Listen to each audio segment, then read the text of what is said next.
Assalamualaikum Kang. Kisah romantis bagai Romeo dan Juliet atau bagai Kais dan Lele akan tersaji kali ini. Di salah satu desa Karanggayam Sampang ada suami istri yang sepanjang hidupnya digunakan untuk berdakwah. Beliau bernama Kiai Arsin dan Nyai Arsia alias Buyut Lakek dan Buyut Bini. Pada suatu hari Kiai Arsin sedang menghadiri undangan kejung bahasa Madura atau sindan yang isinya cerita tentang kisah-kisah Islami. Ada salah satu pesindan wanita yang membuat Kiai Arsin membuatnya jatuh cinta. Lamaran pun dilemparkan kepada sosok pesindan yang sangat cantik tersebut. Namanya adalah Nyai Arsia. Hingga akhirnya dua kekasih tersebut menikah. Untuk mendukung penuh dakwah Kiai Arsin, Nyai Arsia berhenti menjadi pesindan. Mereka berdua tinggal di rumah yang dirindangi pohon kolor bahasa Madura. Pohon ini sejenis pohon sukun tapi buahnya berbeda. Pohon kolor ini tumbuh di atas batu besar bukan di atas tanah. Anehnya pohon tersebut hanya merindangi rumahnya Kiai Arsin. Kiai Arsin sendiri sangatlah romantis, cintanya begitu besar kepada Nyai Arsia. Hingga makam keduanya pun berdampingan. Konon pohon kolor ini mati tidak lama setelah Kiai Arsin dan Arsia wafat. Kiai Arsin adalah orang yang sangat terkenal dengan ilmu hikmahnya. Pernah suatu saat ada maling hendak mencuri negala atau sejenis alat bajak sawah zaman dulu. Ketika Kiai Arsin hendak berwuduk untuk sholat subuh.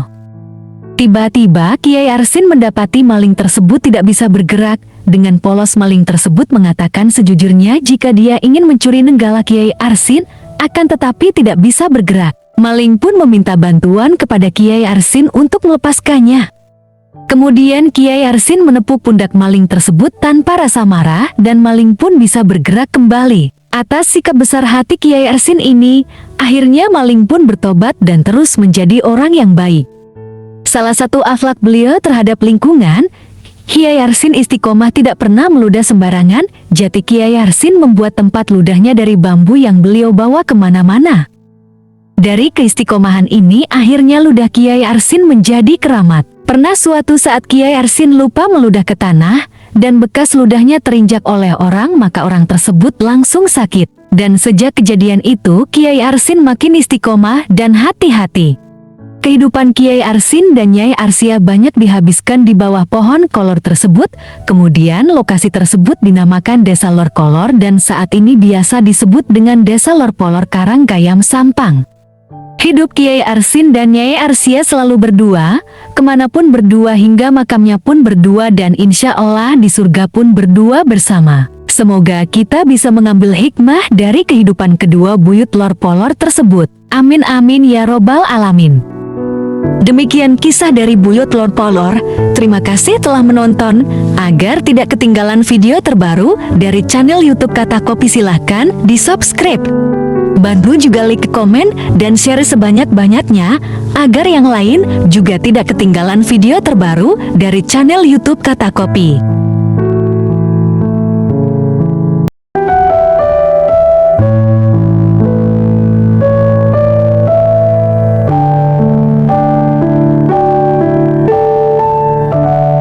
Assalamualaikum Kang. Kisah ini merupakan episode lanjutan dari kisah Buyut Banyu Sangkah Tanjung Bumi Bangkalan atau Said Hussein yang Kata Kopi unggah beberapa waktu yang lalu. Sebuah penderitaan dari seorang pemuda yang tangguh dan ilmu yang tinggi membuat sifat agung untuk membuang dendam dari tragedi pembunuhan sadis yang menimpa kepada ayahnya. Membuat pemuda ini berusaha mengasingkan diri untuk mendekatkan dirinya kepada Sang Tuhan.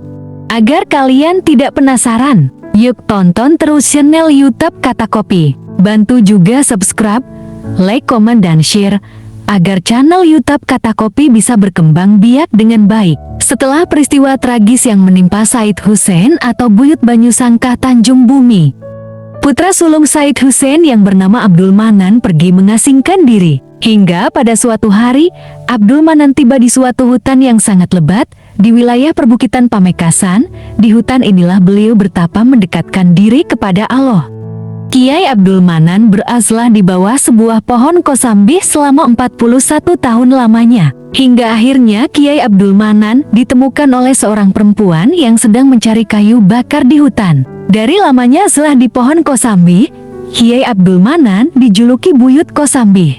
Singkat cerita, saking lamanya Abdul Manan beruzlah, larut dalam cinta kepada Allah hingga bentuk fisiknya tidak terawat, sampai tubuh Abdul Manan kaku dan tidak sadarkan diri. Karena kaget wanita tersebut menjerit takut hingga melaporkan kejadian tersebut kepada orang tuanya. Orang tua perempuan tersebut mengajak masyarakat untuk membawa tubuh Abdul Manan ke rumahnya. Banyak cara untuk menyadarkan Abdul Manan, tapi Abdul Manan tidak kunjung sadar. Hingga akhirnya ayah perempuan tersebut mengadzani telinga Abdul Manan.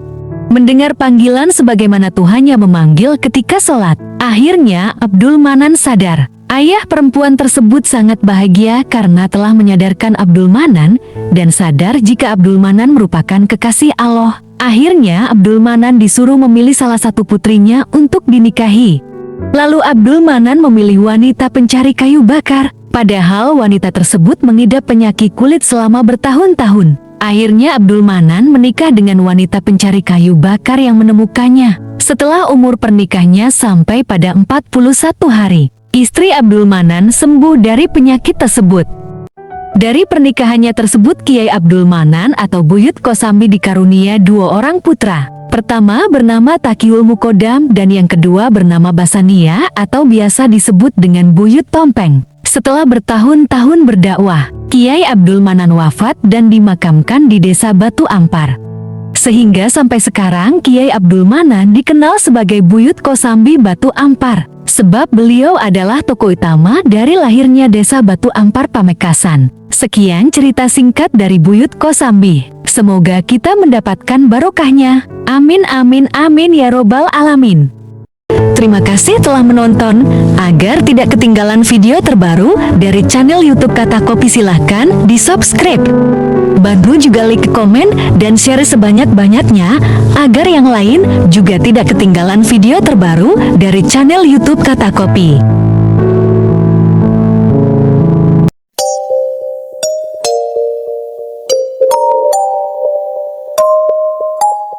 Assalamualaikum Kang. Kisah kali ini datang dari pesisir Kecamatan Kuanyar yang sangat terkenal dengan seorang tokoh ulama karismatik yang menyeberangi Selat Madura dengan mengendarai ikan mondung. Sunan Cendana merupakan putra dari Raden Hotip, putra dari Raden Kosim, putra dari Sunan Ampel. Sunan Cendana merupakan cicit dari Sunan Ampel Raden Syekh Rahmatullah. Hidup di lingkungan yang religius, Sunan Cendana memiliki pola pikir yang cerdas. Nama asli beliau adalah Syekh Zainal Abidin bin Syekh Hotip. Napak tila Sunan Cendana berawal ketika beliau mendapatkan perintah dari buyut beliau yaitu Sunan Ampel untuk memperkuat Islamnya orang Madura. Penasaran cerita selanjutnya dari Sunan Cendana? Yuk, bantu subscribe channel YouTube Kata Kopi agar tidak ketinggalan video terbaru dari channel Kata Kopi. Bantu juga share, like, komen agar channel ini bisa berkembang secara maksimal. Selamat menonton. Kecerdasan luar biasa yang dimiliki oleh Sunan Cendana membuat Sunan Ampel merasa senang, sebab di hari sepuhnya, Sunan Ampel masih diberi umur panjang untuk melihat penerus dakwahnya. Sehingga akhirnya Sunan Ampel memberikan amanah kepada Sunan Cendana untuk memperkuat Islam di Pulau Madura. Sunan Cendana memulai safari dakwahnya dengan berjalan kaki ke tepi laut untuk menyeberang ke Pulau Madura. Akan tetapi Sunan Cendana merasa bingung sebab tidak ada perahu yang bisa tumpangi. Di tengah rasa bingungnya, Sunan Cendana selalu berdoa agar safari dakwahnya diberi kemudahan. Setelah itu datanglah ikan mondung. Ikan ini adalah ikan yang sangat besar, lalu menghampiri Sunan Cendana. Ikan itu berkata, "Izinkanlah aku mengantarmu ke seberang sana." Dengan bismillah Sunan Cendana menaiki ikan besar tersebut. Di tengah laut, dengan sedih ikan itu mengeluh kepada Sunan Cendana bahwa golongannya mulai sedikit disebabkan perburuan manusia kepada ikan besar itu. Percakapan itu begitu panjang dan membuat Sunan Cendana merasa iba. Perjalanan telah sampai di tepi laut Kuanyar. Sunan Cendana berkata, "Terima kasih telah membantu. Dengan apa aku membalas jasamu?" Akan tetapi ikan besar itu tidak meminta balasan apapun, sebab ikan itu hanya ingin barokah dari Sunan Cendana. Sontak Sunan Cendana berkata kepada ikan tersebut, "Barang siapa dari keturunanku yang memakan golonganmu, maka dia akan terkena penyakit kulit yang tidak akan sembuh sampai kematian datang." Mendengar hal itu, ikan besar tersebut merasa bahagia. Hingga saat ini, masyarakat meyakini jika kutukan dari Sunan Cendana ini masih berlaku. Masyarakat sangat waspada betul terhadap kutukan ini. Bahkan para nelayan jika mendapatkan ikan ini, maka nelayan tersebut akan melepaskannya. Demikian cerita kali ini, kami akan melanjutkannya di lain waktu, karena cerita dari Sunan Cendana masih panjang. Tolong dibantu subscribe, like, komen dan share sebanyak-banyaknya, agar tidak ketinggalan video terbaru dari channel YouTube Kata Kopi. Terima kasih telah menonton, semoga bermanfaat. Terima kasih telah menonton. Agar tidak ketinggalan video terbaru dari channel YouTube Kata Kopi, silahkan di subscribe. Bantu juga like, komen, dan share sebanyak-banyaknya agar yang lain juga tidak ketinggalan video terbaru dari channel YouTube Kata Kopi.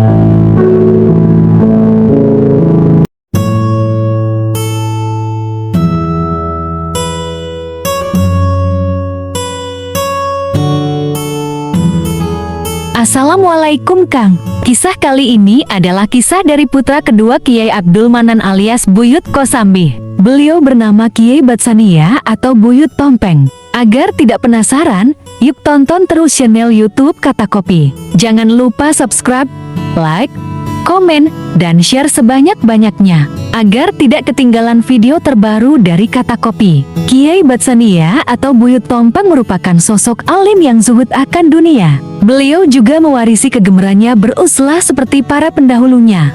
Kiai Batsania beruzlah di bukit yang sekarang disebut dengan Bukit Tompeng di sekitar perbukitan di kawasan Batu Ampar Pamekasan. Kiai Batsania merupakan kekasih Allah yang sering beruzlah, tujuannya agar lebih fokus untuk bermunajat kepada Allah yang Maha Kasih.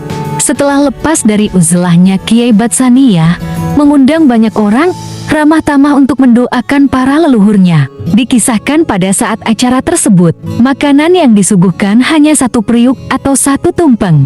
Aneh bin ajaib, sampai para undangan sudah kenyang semua, hidangannya masih utuh. Konon sebab kejadian luar biasa ini, Kiai Batsania dijuluki sebagai Buyut Tompeng Batu Ampar oleh masyarakat sekitar. Masa hidup Kiai Batsania atau Buyut Tompeng dihabiskan sebagai penyebar ilmu di desa Batu Ampar. Beliau dikenal sebagai tokoh zuhud yang karismatik. Kiai Batsania atau Buyut Tompeng wafat dan dimakamkan di sebelah makam ayahnya Kiai Abdul Manan di Batu Ampar. Hingga saat ini makam beliau ramai dikunjungi oleh para peziarah sebagai objek wisata religi. Kiai Batsania meninggalkan seorang putra bernama Kiai Suadi atau dikenal dengan Syekh Abu Syamsuddin yang mendapat julukan dari masyarakat dengan panggilan Buyut Latong, yang kisahnya sudah dipublish oleh channel YouTube Kata Kopi di beberapa waktu yang lalu. Untuk memperdalam kisahnya, silahkan putar kembali videonya.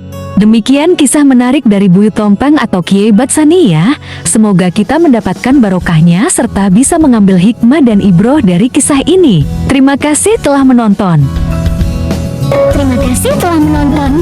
Agar tidak ketinggalan video terbaru dari channel YouTube Kata Kopi, silahkan di subscribe. Bantu juga like, komen, dan share sebanyak-banyaknya agar yang lain juga tidak ketinggalan video terbaru dari channel YouTube Kata Kopi.